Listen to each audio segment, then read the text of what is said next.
In today's video, we're going to look at a couple key parameters to help you get that driver swing started off on the right foot.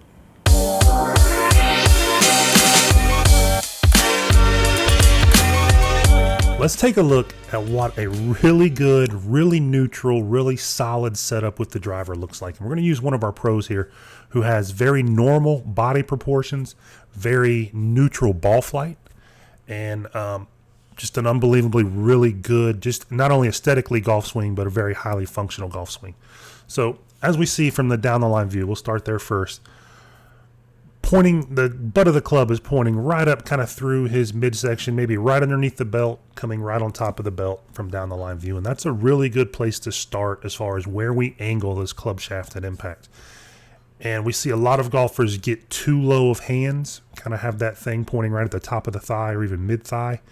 And it's going to really affect how you move the club around your body. So get in this position relative to your belt line, relative to your waist, and you're going to be much better for it. We can also see that his middle of his hips are kind of right over his ankles. That's a really good place for the lower body to stack up.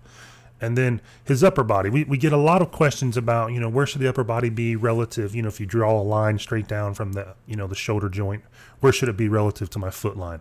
A lot of that determines or is determined by your upper body proportions.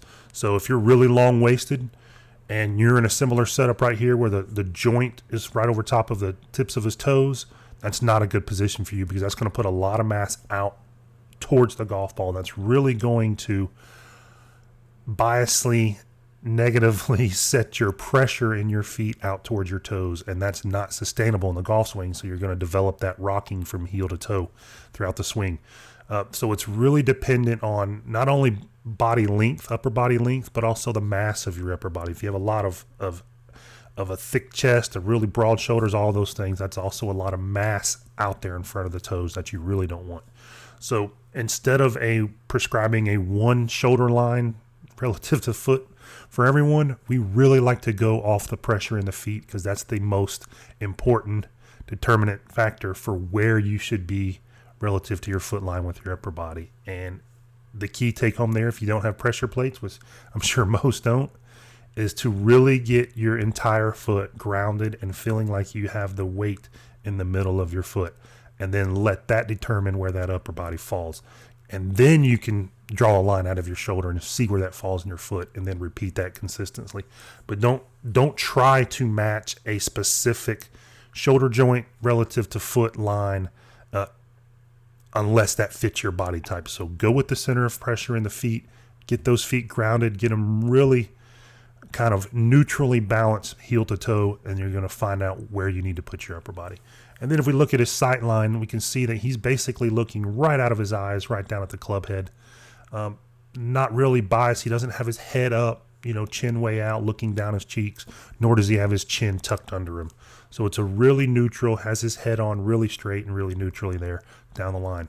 Then face on, we get to see one of the things that we're big proponents of, and that's keeping these joint angles very level and neutral with all clubs, but especially with the driver. It's where we see the most deviation from.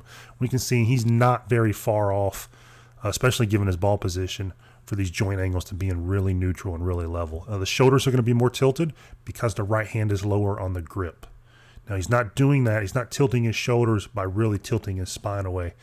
You can't see the number here, but the spine's tilted at 94.5 degrees. So it's just 4.5 degrees off neutral, or 90 degrees, which is dead vertical. And that's because of where the ball is. So for an iron, this player is actually right at 90 degrees. Ball a little forward, there's a little more tilt there. That's very common. What we don't look for is a big number of tilt. We've seen some amateurs come in with 100 degrees of tilt right off the ball. That's going to really negatively affect how you pivot the club around your body. So again, the key word here is neutral. Get all these angles very neutral. And what's also interesting, you can see that he doesn't have the grip. He doesn't have the shaft leaning forward or aiming straight up and down. He has his spine angle, his sight line, and his shaft all pointing pretty much in the same kind of narrow corridor here. If that's another good benchmark to look at. If you have the shaft way up there in one angle, your sight line maybe looking way out there or way back behind the ball, head tilted behind the ball, virtual spine pointing way out. You're going to have 3 massively different angles. That's going to be very difficult to get a good start to the golf swing from doing that. So get all these angles lined up. You have a much easier time getting the club set in motion. And then ball position, we like to use the shoulders because the shoulders don't really vary. All right, that's one of the things in our anatomy that's pretty consistent. Foot stance width varies a lot. The shoulders are pretty consistent. So say for a normal 7-iron shot, you put the ball right up there around the logo, the left side of your chest there, where that logo usually goes on your golf shirt. The ball position for a driver usually goes up there around the front of the shoulder. And that's a really good way of doing it, rather than sometimes, I think the foot position, putting the ball up to the front of the foot, can get a lot of golfers led astray because they start tilting their spine too much one way.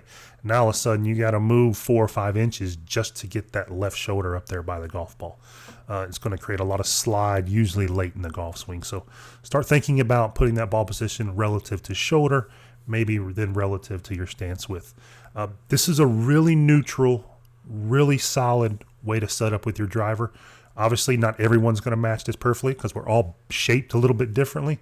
But if you can start with neutral in mind, start with level in mind, get those eyes looking straight, all of those things, you're going to have a much better start to your golf swing and give you every chance to make a better golf swing. Thanks for watching, and don't forget to leave your questions or comments down below. We'll help you iron out any setup issues you might have. It's a big deal, but it doesn't take much athleticism to get this stuff ironed out. Also, click on the big golf ball. You'll be subscribed to the channel and get our next video just as soon as it comes out.